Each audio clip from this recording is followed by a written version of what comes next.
Let's jump right in. Imagine, just for a second, a brilliant little girl. A girl who looked up at the man who raised her and believed, with absolute, unwavering certainty, that she knew him better than anyone else in the entire world.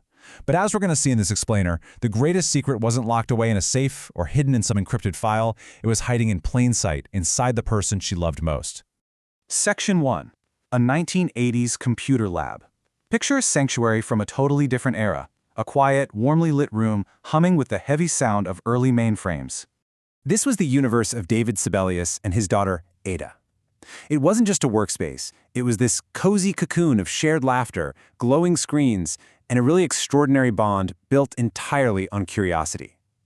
They spent their days diving into complex puzzles, advanced mathematics, programming, and philosophy. It was a completely safe world. He taught her that every single mystery, no matter how tangled, absolutely had an answer waiting to be found. As Ada herself put it, "For most of my life, I believed my father was the one person I understood completely. He was her teacher, her protector, literally her entire world. But what happens when the very foundation of that world begins to crack?" Which brings us to part 2. Memories slip away.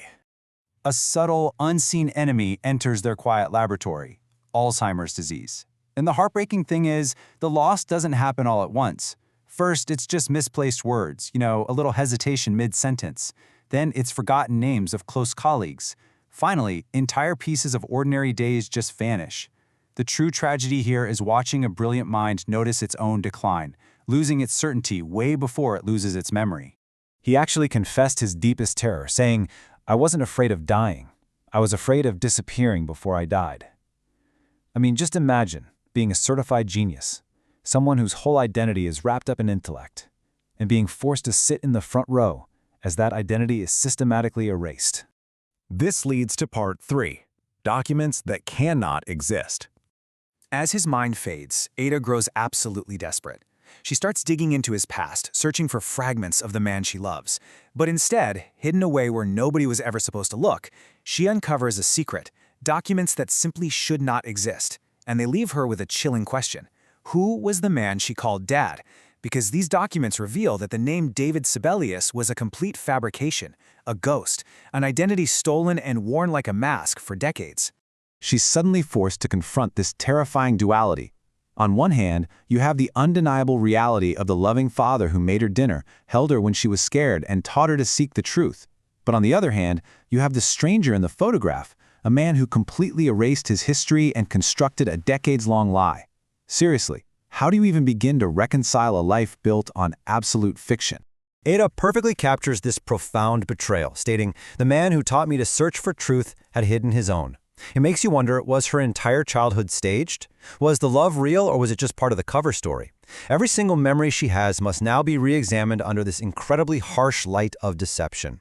Now for part 4, the machine that remembers. See, they weren't entirely alone in that laboratory. An eerie, silent observer had been watching them all along, an experimental conversational AI named ELIXIR. And a really haunting parallel emerges here, as David's memory rapidly deteriorates, plunging him into silence and taking his dark secrets with him. ELIXIR's memory expands infinitely. It perfectly retains every exchange, preserving the exact words and habits of a creator who is actively forgetting his own lies. It's incredibly eerie, especially considering David himself once warned, "A tool for knowledge can become a substitute for mourning." We really have to ask ourselves, can a machine that simply echoes the past ever truly keep a person alive? Or is it just a digital ghost, trapping the living in a room where the dead never stop speaking? Which brings us to the end. Part 5. The greatest mystery. Stripping away the code, the false names, and the fading memories, we arrive at the raw core of this tragedy. Even ELIXIR hits on it, noting, "The lie does not become love, but love may still survive the lie." It's a heavy thought. Can genuine love actually exist alongside such profound, devastating deception?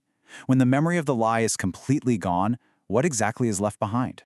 Which leaves us staring at 2 massive, unanswered questions. First, who was David Sibelius before he became Ada's father?